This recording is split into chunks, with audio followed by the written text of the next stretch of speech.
which advice will you give people who are interested in working with mobile journalism and working in mobile reporting? So if you're starting off and this is a new venture for you and you haven't done this sort of stuff before but you have some journalism skills, if you buy a very small amount of kit, you can be a true multimedia journalist. I would say having a little bit of patience and a bit of technical sense is also kind of really beneficial, because if you're not technically inclined, you might find the experience a little bit frustrating, and I'm understating grossly.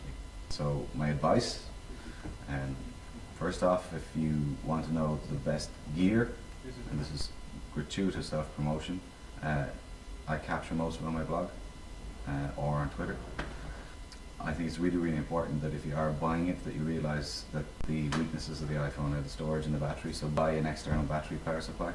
It's really, really helpful, and like I say, if you're shooting a really big story, the world losing the ability to film the footage, but you lose the ability to communicate with the world at the same time. So it's a fairly dramatic price to pay. And in fact, I've had a really good discussion recently with one of the journalists in our newsroom who sort of said he actually would much prefer to have an iPod Touch in his pocket with even a basic Nokia phone, so they can still take calls and still film and do all the social media stuff.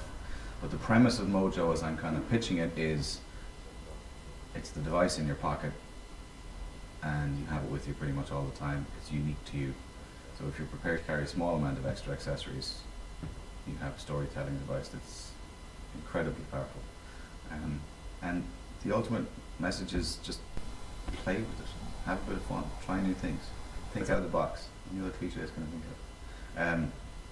You know, it can do things that other larger cameras can't do, and vice versa also. So play to the strengths, learn what it does well.